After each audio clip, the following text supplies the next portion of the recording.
വിവാദമായ ഒരു പ്രസ്താവന നടത്തിയിരുന്നു അഡ്വക്കേറ്റ് ബി ഗോപാലകൃഷ്ണൻ. അദ്ദേഹം സ്ഥാനാർത്ഥിയാണ്. ആ വിവാദ പ്രസ്താവന അത് വിശ്വാസവുമായി ബന്ധപ്പെട്ടാണ്. എന്നാൽ ആ വിവാദ പ്രസ്താവനകളിൽ നിന്നൊന്നും പിന്നോട്ടില്ല എന്നാണ് ഇപ്പോൾ ഗോപാലകൃഷ്ണൻ പറയുന്നത്. അതായത് ഹൈന്ദവ വിഭാഗത്തിൽപ്പെട്ട MLA-മാർ ഉണ്ടാകുന്നില്ല എന്നതായിരുന്നു അദ്ദേഹത്തിന്റെ ആരോപണം.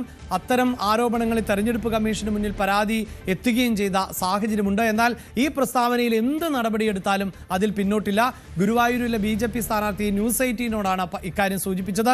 താൻ പറഞ്ഞത് വസ്തുത മാത്രമാണ് എന്നും മാധ്യമങ്ങളും രാഷ്ട്രീയ പാർട്ടികളുമാണ് അത് വർഗീയമായി ചിത്രീകരിച്ചത് എന്നതുമായിരുന്നു ഗോപാലകൃഷ്ണന്റെ പ്രതികരണം. ഇന്നും അദ്ദേഹം ഗുരുവായൂരപ്പന് കുല സമ്മാനിക്കാൻ ആയിട്ട് വാഴക്കുല സമ്മാനിക്കാനായിട്ട് തന്നെയാണ് അദ്ദേഹം രാവിലെ പുറപ്പെട്ടത്. അപ്പോഴും അദ്ദേഹം അതേ രീതിയിലുള്ള ഒരു പ്രതികരണമാണ് ന്യൂസ് 18നോട് നടത്തിയത് എന്നതുകൂടിയാണ് എടുത്തു പറയേണ്ടത്. കദളിക്കുല എന്നത് അവിടെ ആചാരപരമാകുന്ന ഒന്നാണ്. അത് സമർപ്പിക്കാൻ എനിക്കല്ലാതെ മറ്റാർക്കാണ് സാധിക്കുക എന്ന ചോദ്യം ചോദിക്കുമ്പോൾ അതിലും അദ്ദേഹം കൃത്യമായ രാഷ്ട്രീയവും ജാതിയും മതവും തന്നെയാണ് പറഞ്ഞു വെച്ചത്. ഈ ഗുരുവായൂർ അമ്പലത്തിൽ 1980 ശേഷം വന്ന MLA-മാരുടെ പേര് ഞാനവിടെ എഴുതി വെച്ചിട്ടുണ്ട്. ആ പേരെഴുതി വെച്ചാൽ എന്ത് രാഷ്ട്രീയം? ആ പേരെഴുതി വെച്ചിരിക്കുന്ന രാഷ്ട്രീയമാണ്. അതിലെന്ത് വർഗീയത? ഇവരൊക്കെ MLA-മാരല്ലേ? നാട്ടുകാർ ചോദിച്ചു തുടങ്ങി എന്താണ് വർഗീയത. ഇതുമായി ബന്ധപ്പെട്ട് നമ്മളുടെ തെരഞ്ഞെടുപ്പ് കമ്മീഷൻ തന്നെ തെരഞ്ഞെടുപ്പ് പെരുമാറ്റച്ചട്ടത്തിൽ തന്നെ കാര്യങ്ങൾ പറയുന്നുണ്ട്. ഒരു വ്യക്തിയുടെ മതമോ ജാതിയോ ഒന്നും ഉപയോഗിക്കാൻ പാടില്ല. അത് സ്ഥാനാർത്ഥിയുടെ ആയാലും പറയാൻ പാടില്ല, മറ്റ് നിങ്ങൾ വോട്ട് തേടുന്നവരുടെ ആയാലും പാടില്ല. ഇതൊക്കെ കൃത്യമായി ഈ ചട്ടത്തിൽ പറയുന്നതാണ്. 123 അറിയാത്ത ആളൊന്നും അല്ലല്ലോ ഗോപാലകൃഷ്ണൻ. ഇവിടെ 50 കൊല്ലമായിട്ട് വന്നിട്ടുള്ള ഏതാണ് MLA-മാരെന്ന് അവിടെ ഒരു ഫ്ലെക്സ് എഴുതി വെച്ചാൽ അതിലെന്താ തെറ്റ്? അതിനെപ്പറ്റി ഞാൻ പറഞ്ഞാൽ എന്താ തെറ്റ്? അത് രാഷ്ട്രീയമല്ലേ? നമ്മൾ മതം പറഞ്ഞും ജാതി പറഞ്ഞും വോട്ട് പേടിക്കരുത് എന്ന നിയമമുള്ള നാട്ടിലാണ്. മാത്രവുമല്ല കേരളം ഒരു മതനിരപേക്ഷ നാടാണ്. നമ്മുടെ നാടിനെ ഇങ്ങനെ വർഗീയവൽക്കരിക്കുന്നതിനാണ് ഗോപാലകൃഷ്ണൻ എന്താ കേരളത്തിന്റെ യോഗിയാവാനാണോ ശ്രമിക്കുന്നത്? ഞാൻ താക്കറയാവാൻ ശ്രമിക്കുന്നു കുറെ ആൾക്കാർ പറയണേ.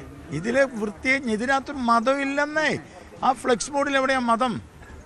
ഫ്ലെക്സ് ബോർഡിൽ ഞാൻ മതം എഴുതിയിട്ടില്ല. ഇത് നിങ്ങൾ ഓരോന്ന് വ്യാഖ്യാനിക്കുന്നതിന് ഞാൻ എന്ത് ചെയ്യാനാ? 50 കൊല്ലമായിട്ട് ഈ കുത്തക ഇങ്ങനെ ആക്കി നടത്താൻ അവർക്കാർക്കും ഒരു വിരോധമില്ല. ഗോപാലകൃഷ്ണൻ പറഞ്ഞ ഭയങ്കര പ്രശ്നമാണ്. പി ഗോപാലകൃഷ്ണന്റെ വിവാദ പരാമർശങ്ങൾ ഇപ്പോൾ നിയമ പോരാട്ടത്തിലേക്ക് എത്തിയിരിക്കുകയാണ്. ഇക്കാര്യത്തിൽ ഗുരുവായൂരിലെ വോട്ടർമാർക്ക് എന്താണ് പറയാനുള്ളത് എന്നതുകൂടി ശ്രദ്ധിക്കാം. ഞാനിപ്പോൾ ഉള്ളത് ഗുരുവായൂർ മണ്ഡലത്തിലാണ്. മണ്ഡലം നിലനിർത്താൻ LDF-ഉം തിരിച്ചുപിടിക്കാൻ UDF-ഉം തമ്മിൽ വളരെ ശക്തമായ മത്സരം നടക്കുന്ന തൃശ്ശൂരിലെ മണ്ഡലമാണ് ഗുരുവായൂർ. ഇവിടെ ഇപ്പോൾ വലിയ ശക്തമായ മത്സരം നടക്കുമ്പോൾ ഗുരുവായൂർ മണ്ഡലം വാർത്തകളിൽ നിറയുന്നത് NDA സ്ഥാനാർത്ഥി ബി ഗോപാലകൃഷ്ണൻ ഉയർത്തുന്ന വിവാദ പ്രസ്താവനയുമായി ബന്ധപ്പെട്ടാണ്. ചാവക്കാടാണ് ഞങ്ങളിപ്പോൾ ഉള്ളത്. ചാവക്കാട് ഈ നമുക്ക് പിന്നിൽ കാണുന്ന ഇതാണ് വിവാദമായ ബി ഗോപാലകൃഷ്ണന്റെ പോസ്റ്റർ. കഴിഞ്ഞ 50 വർഷത്തെ അവഗണന ഇത് മാറ്റത്തിനായി എന്ന് പറഞ്ഞുള്ള ഈ ഫ്ലെക്സിലാണ് 1977 മുതൽ 2021 വരെ മണ്ഡലത്തെ പ്രതിനിധീകരിച്ചിട്ടുള്ള MLA-മാരുടെ പേര് വിവരം ബി ഗോപാലകൃഷ്ണൻ ഉൾപ്പെടുത്തുന്നത്. ഇതിനെക്കുറിച്ച് ഈ വിവാദത്തെക്കുറിച്ച് നമ്മൾ ഗോപാലകൃഷ്ണനോട് ചോദിക്കുമ്പോൾ ഗോപാലകൃഷ്ണൻ പറയുന്നത് താൻ വസ്തുതകൾ മാത്രമാണ് പറഞ്ഞിട്ടുള്ളത്.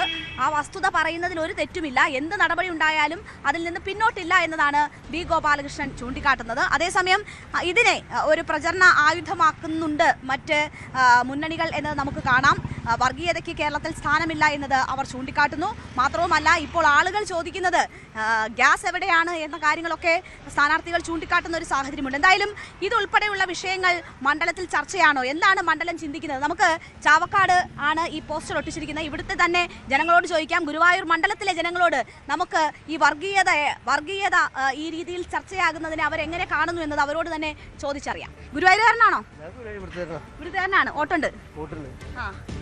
എങ്ങനെയാ മണ്ഡലത്തിലെ സാഹചര്യമൊക്കെ? നല്ല പോരാട്ടമാണ്. ഈ ഗോപാലകൃഷ്ണന്റെ പോസ്റ്ററൊക്കെ വലിയ ചർച്ചയാണ്. അത് കാര്യങ്ങളല്ല. അതൊന്നും നോക്കിയല്ല ആളുകൾ വോട്ട് ചെയ്യുന്നത്. മത്സരം ഇതൊന്നും ആരും മൈൻഡ് ചെയ്യില്ല. ഇവിടെ വർഗീയതയൊന്നും വില പേശില്ല. വർഗീയതയ്ക്കൊന്നും ഒരു സ്ഥാനവും ഇല്ല ഇവിടെ എന്നതാണ് പറയുന്നത്. ഇതൊരു മാർക്കറ്റാണല്ലേ? ഈ മാർക്കറ്റിൽ നമുക്ക് ആളുകളോട് തന്നെ ചോദിക്കാം. തെരഞ്ഞെടുപ്പ് മത്സരം ഉഷാറാണ്. സ്ഥാനാർത്ഥികളൊക്കെ വന്നിട്ടുണ്ടായിരുന്നു.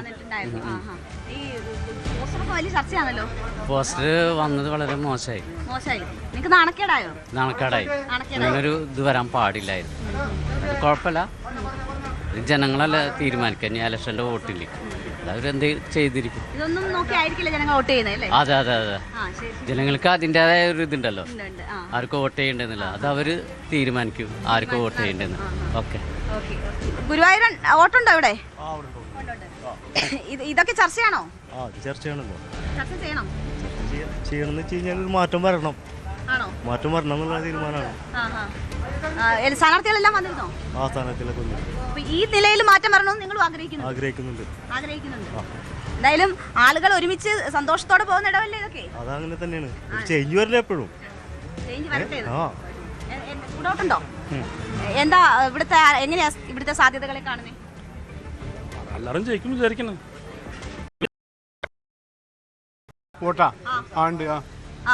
സ്ഥാനാർത്ഥികളൊക്കെ വന്നിരുന്നോ? എങ്ങനെയുണ്ട് മത്സരം? മത്സരം കടുത്ത പോരാട്ടെ. മണ്ഡലത്തിൽ മാറ്റം ഉണ്ടാവോ?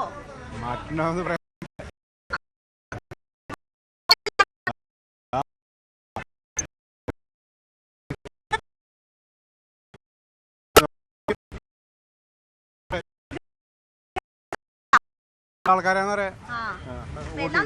നോക്കും. ശരി. നല്ല തിരക്കുള്ള സമയമാണ്. നല്ല തിരക്കില് കച്ചവടം നടന്നുകൊണ്ടിരിക്കുന്ന സമയമാണ്. വോട്ട് ചെയ്യണ്ടേ? വോട്ട് ചെയ്യണോ? സ്ഥാനാർത്ഥികളൊക്കെ വന്നോ? ഓ, എല്ലാരും വരുന്നുണ്ട്. എന്തൊക്കെ നോക്കിയാ നിങ്ങൾ വോട്ട് ചെയ്യാ? എന്താ നിങ്ങളുടെ വോട്ടിന്റെ മാനദണ്ഡം എന്താ? വോട്ടിന്റെ മാനദണ്ഡം എന്ന് പറഞ്ഞു കഴിഞ്ഞാല് എന്തെങ്കിലും പറയുമ്പോ വോട്ട് ചെയ്ത് കഴിഞ്ഞാൽ 5 കൊല്ലം കഴിഞ്ഞില്ലേ കാണുള്ളൂ. വോട്ട് ചെയ്യാൻ മാത്രമല്ല ആവശ്യമുള്ളൂ. എന്താ കാര്യമുള്ള ഒരു കാര്യമില്ല. ഒരു കഥ ഉണ്ടായില്ലേ? ഈ പോസ്റ്ററൊക്കെ രാഷ്ട്രീയം പറയല്ല മാഡം. ഒരു മിനിറ്റാ. വലിയ തിരക്കാണ് എങ്കിൽ പോലും ഒരു ആത്മരോഷം ഉണ്ടാവുകയാണ്. ഇവിടെ വോട്ടുണ്ടോ? സ്ഥാനാർത്ഥികളൊക്കെ കണ്ടിരുന്നോ? എന്താ ഇവിടുത്തെ പ്രധാന ചർച്ച? ഇവിടെ മാറ്റങ്ങൾ വരും. പിന്നെ ഈ ഫ്ലെക്സിന്റെ ചർച്ച ഉണ്ട്. ഈ ഫ്ലെക്സ് ബോർഡ് അതൊക്കെ ജനങ്ങളിലെ ആ രീതിയിൽ ചർച്ചയാവുന്നുണ്ടോ? ചർച്ച ആവുന്നുണ്ട്. അങ്ങനെ മാറുമോ? ചാൻസ് ഇല്ല. അങ്ങനെ ഫ്ലെക്സ് കണ്ടുള്ള ഒരു മാറ്റത്തിന് ചാൻസ് ഇല്ല എന്നാണ് പറയുന്നത്. എന്താ ഇവിടെ വോട്ടുണ്ടോ? ഇവിടെ വോട്ടുണ്ട്. എന്താ ചാൻസ്? എങ്ങനെയാ കാണുന്നേ? ഒന്നും പറയാൻ പറ്റുന്നില്ല. മത്സരമാണോ? അത്രയ്ക്ക് വലിയ മത്സരമാണോ? തീർച്ചയായിട്ടും. അത് LDFും UDFും തമ്മിലാണോ അതോ മാറ്റത്തിനായി വോട്ട് ചോദിക്കുന്ന ഗോപാലകൃഷ്ണൻ കളത്തിലുണ്ടോ? ഗോപാലകൃഷ്ണൻ കളത്തിലുണ്ട്. UDFും LDF ഒക്കെ കളത്തിലുണ്ട്. അപ്പോ ശക്തമായ മത്സരം 3 മുന്നണികളും തമ്മിലുണ്ട്. ഈ ഫ്ലെക്സ് ഒക്കെ ചർച്ചയാണോ? തീർച്ചയായിട്ടും. അപ്പോ ആ രീതിയിൽ ഒരു ചർച്ചയാക്കാൻ വിഷയം ഈ മണ്ഡലത്തിൽ ചർച്ചയാവും. എന്തായാലും രേണുകയാണ് അവിടെ നിന്നുള്ള വിശദാംശങ്ങൾ തേടിയത്. രേണുക തന്നെ നമ്മളോടൊപ്പം ചേരുന്നുണ്ട്. രേണുക, ഇന്ന് ഗോപാലകൃഷ്ണനെ കാണുമ്പോഴും തന്റെ പ്രസ്താവനയിൽ എന്ത് നടപടി ഉണ്ടായാലും പിന്നോട്ടില്ല എന്നുള്ളതാണ്. നേരത്തെ അദ്ദേഹം ഗുരുവായൂർ ക്ഷേത്രത്തിന്റെ മുന്നിൽ നിന്നുകൊണ്ടായിരുന്നു ഒരു വീഡിയോ ചെയ്തത്. ആ വീഡിയോയിൽ ആണ് ഇപ്പോൾ തെരഞ്ഞെടുപ്പ് കമ്മീഷൻ അടക്കം പരാതി ഉയരുകയും തെരഞ്ഞെടുപ്പ് കമ്മീഷൻ വളരെ കൃത്യമായി ജാതിയും മതവും ഒക്കെ പറഞ്ഞുകൊണ്ട് വോട്ട് തേടരുത് എന്ന നിർദ്ദേശം നേരത്തെ നൽകുന്നതാണ്. പക്ഷേ നമുക്കറിയാം, എല്ലാ രാഷ്ട്രീയ പാർട്ടികളും വളരെ കൃത്യമായി ജാതിയും മതവും ഒക്കെ നോക്കി തന്നെയാണ് എല്ലായിടത്തും സ്ഥാനാർത്ഥികളെ നിർത്തുന്നത്. കാരണം അങ്ങനെയൊരു മത സാമുദായിക കൂട്ടായ്മകൾ ഉള്ള ഇടം ആണ് കേരളത്തിലേത്. അപ്പോൾ എല്ലാ വിഭാഗങ്ങളിൽ നിന്നും ആളുകൾ സ്ഥാനാർത്ഥികളായി വരും. പക്ഷേ ഇത് കൃത്യമായ ഒരു വിഭാഗത്തിൽ നിന്ന് ആണ് സ്ഥാനാർത്ഥികൾ ഉണ്ടാകേണ്ടത്. അല്ലെങ്കിൽ ആ ഒരു മെജോറിറ്റി എവിടെയാണോ അവിടെ ആ വിഭാഗത്തിൽപ്പെട്ടവരാണ് ഉണ്ടാകേണ്ടത്. പ്രധാനപ്പെട്ട ദേവാലയങ്ങൾ ഉള്ളയിടത്ത് ആ വിഭാഗത്തിൽപ്പെട്ട ആളുകളാണ് ഉണ്ടാകേണ്ടത്. അത്തരത്തിലുള്ള കൃത്യമായ ഒരു ജാതിയും മതവും പറഞ്ഞുകൊണ്ട് തന്നെ വോട്ട് ചോദിക്കുന്ന ഒരു സമീപനം, അത് കേരളത്തെ സംബന്ധിച്ചിടത്തോളം പുതുമയുള്ള ഒന്ന് എന്ന് തന്നെ പറയാം. അതിന് കൃത്യമായി ഫ്ലെക്സുകളും അല്ലെങ്കിൽ ഈ വോട്ടിംഗ് തേടുന്ന സന്ദേശമാക്കി തന്നെ അതിനെ മാറ്റുന്നു ഗോപാലകൃഷ്ണൻ എന്നതുകൊണ്ടാണ് ഈ വിഷയം ചർച്ച ചെയ്യപ്പെടേണ്ടി വരുന്നത്. എങ്ങനെയാണ് അവിടുത്തെ ഒരു പോരാട്ടം? ഇത്തരം വോട്ട് ചോദിക്കൽ രീതികളോട് എന്താണ് അവിടുത്തെ ജനങ്ങളിൽ നിന്ന് മനസ്സിലാക്കാൻ സാധിക്കുന്നത്?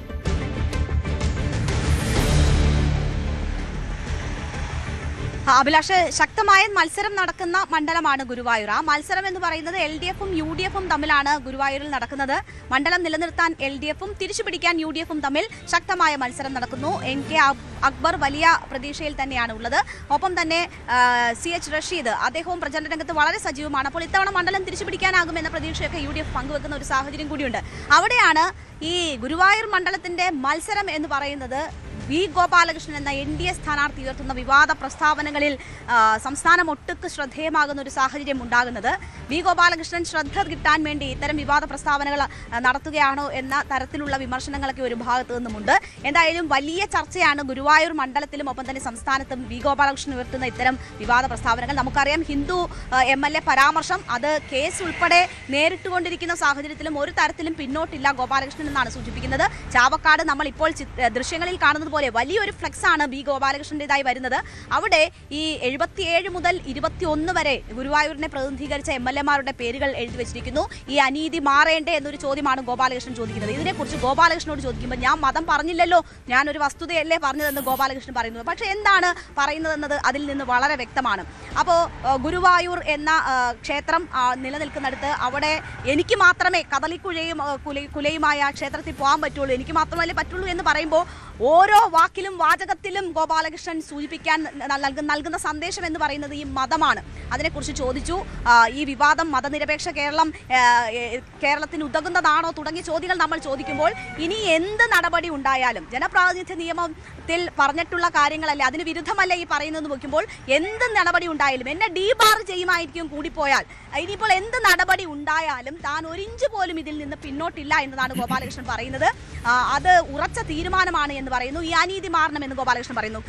KP അഭിലാഷ് നമ്മൾ കേട്ടതുപോലെ തന്നെ ചാവക്കാട്ടെ ജനങ്ങൾ അതിൽ പറയുന്നവരുണ്ട്, ഈ ഫ്ലെക്സ് ഇവിടെ വന്നത് ഞങ്ങൾക്ക് അപമാനമാണ് എന്ന് പറയുന്നവരുണ്ട്. അപ്പോൾ ജനങ്ങൾ ഇതിൽ വലിയ രീതിയിൽ അസ്വസ്ഥരാണ്. ഇതൊക്കെ ചർച്ചയാകുന്നുണ്ട് എന്നതും അവർ സമ്മതിക്കുന്നു. ഗുരുവായൂർ മണ്ഡലത്തിൽ ഈ പോസ്റ്റർ ഉൾപ്പെടെ എല്ലാം ചർച്ചാ വിഷയമാണ് എന്ന് പറയുന്നു. ഇത് ജനം തള്ളിക്കളയും എന്ന് പറയുന്ന ഒരു വിഭാഗത്തെ നമ്മൾ കണ്ടു കഴിഞ്ഞു. അതേസമയം ഗോപാലകൃഷ്ണൻ പറയുന്നതിലും കാര്യമുണ്ട് എന്ന് പറയുന്ന ഒരു വിഭാഗം കൂടി ഇവിടെ ഉണ്ട് എന്നത് നമ്മൾ കാണണം. അത് മാറുന്ന കേരളത്തിന്റെ ഒരു മോശം ചിത്രമാണോ എന്ന് നമുക്ക് തോന്നിപ്പോകും.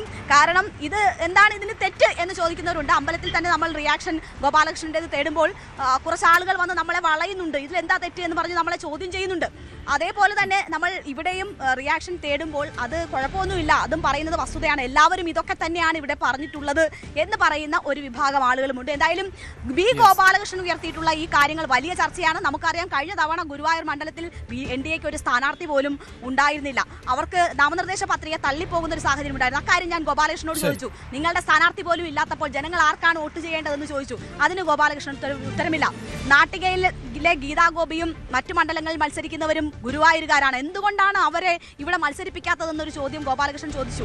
ഞാൻ ചോദിച്ചു, മോദി ഗുജറാത്തിൽ നിന്ന് വന്ന് UP-യിൽ മത്സരിക്കുന്നില്ല, അപ്പോൾ അതൊക്കെ ഓരോ രാഷ്ട്രീയ പാർട്ടികളുടെ തീരുമാനമല്ലേ എന്ന് ചോദിക്കുമ്പോൾ അതിലൊന്നും ഗോപാലകൃഷ്ണന് മറുപടിയില്ല. പക്ഷേ ഗുരുവായൂരിൽ മത്സരിക്കേണ്ടത് ഹിന്ദു സ്ഥാനാർത്ഥിയാണ്, അല്ലെങ്കിൽ ഹിന്ദു ആയിട്ടുള്ളൊരു MLA എന്ന നടത്തിയ പരാമർശത്തിലും അതിൽ ഉറച്ചു നിന്നുകൊണ്ട് കൂടുതൽ പ്രചരണങ്ങളിൽ ഊന്നാനാണ് ഗോപാലകൃഷ്ണൻ ശ്രമിച്ചുകൊണ്ടിരിക്കുന്നത്. അതിൽ നിന്ന് ഒരു മാറ്റവും ഇല്ല എന്ന് പറയുന്നു. എന്തായാലും തീപാറും പോരാട്ടം തന്നെയാണ് ഗുരുവായൂരിൽ ഇപ്പോൾ നടക്കുന്നത്. അതിൽ ഗോപാലകൃഷ്ണൻ ഉയർത്തിവിടുന്ന ഇത്തരം കാര്യങ്ങൾ കൂടി ചർച്ചയാകുന്നു എന്നതാണ്. അതാണ് എന്തായാലും രേണുക സൂചിപ്പിക്കുന്ന പോലെ ഇടതു വലത് മുന്നണികൾ തമ്മിൽ പ്രധാന പോരാട്ടം നടക്കുന്ന ഗുരുവായൂരിൽ ഇത്തവണ ചർച്ച ചെയ്യപ്പെടുന്നത് അഡ്വക്കേറ്റ് ബി ഗോപാലകൃഷ്ണന്റെ സ്ഥാനാർത്ഥിത്വവും അദ്ദേഹം നടത്തുന്ന ഇത്തരം പ്രസ്താവനകളും ആണ് എന്നതാണ് ഗുരുവായൂരിന്റെ ഇത്തവണത്തെ പ്രത്യേകത. ഇപ്പോഴും കേരളത്തിലെ സ്ഥാനാർത്ഥികളിൽ വലിയൊരു ശതമാനം ആളുകളെയും മത്സരിപ്പിക്കുന്നത് അത് മൂന്ന് മുന്നണികളും അതിൽ മോശമൊന്നുമല്ല എന്ന് തന്നെ പറയേണ്ടതുണ്ട്. ചില പാർട്ടികൾ മാത്രം അല്ല, പക്ഷേ ഇത്തരത്തിൽ ജാതിയും മതവും ഒക്കെ പച്ചയായി പറഞ്ഞുകൊണ്ട്